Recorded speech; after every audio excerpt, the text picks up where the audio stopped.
Hello from sunny Western Australia, and welcome to Entrepreneur Coaching and a Way of Love.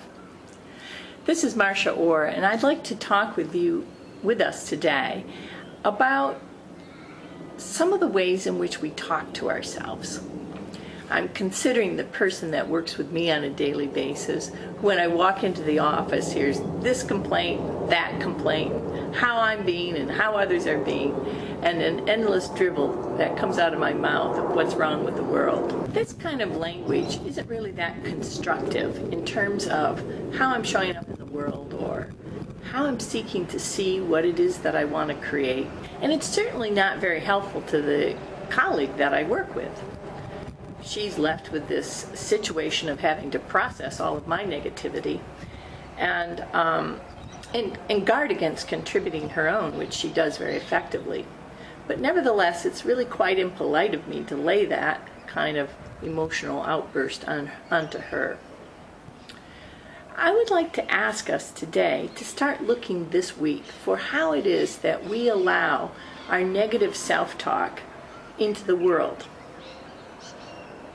This first became clear for me many years ago when I was attempting to learn tennis. And I would miss the ball. What came out of my thought process and my words was an incredible barrage of negative self-talk. And I listened to this and wondered, my, this will not really contribute to me learning to play tennis better. It was full of blame and lack of compassion, and really not a very generous way of perceiving myself and my efforts. I decided then and there that I would start to actually monitor my own self-talk, the way in which I was talking to myself on the inside. And was it really aligned to my highest purpose in life?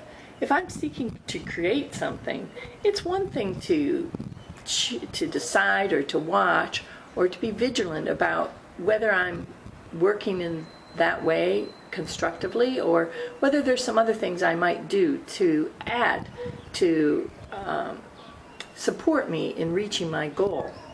That's one thing. And that can be done at significant intervals, often after contemplation or in our dream life or when we awaken for even a self-counseling. However, on a moment-to-moment basis, and how we're being in our self-talk to ourselves can either contribute to our stand in the world and how we would choose to be, or it can drain off our energy and not really be very constructive. I think if you listen to that little voice inside, that nagging little negative voice inside, that you will be surprised how much it's controlling you or manipulating you or disparaging about how you're being in the world.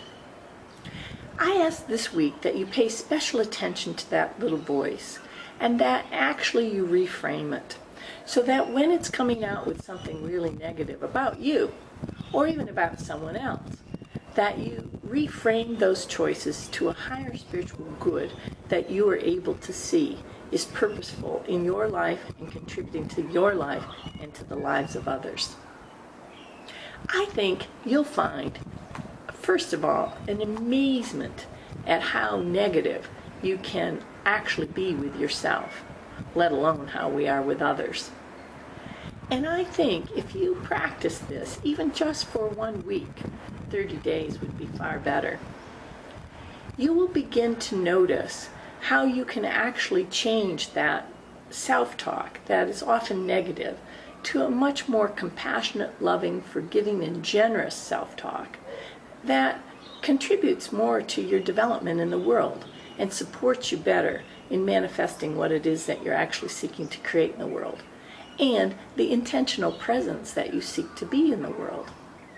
So I ask you now to listen this week to the self-talk that you have for yourself and to reframe that into positive, constructive self-talk that is more supportive of what it is that you're seeking to develop, manifest, be, become, and that if the truth be known, you truly are already.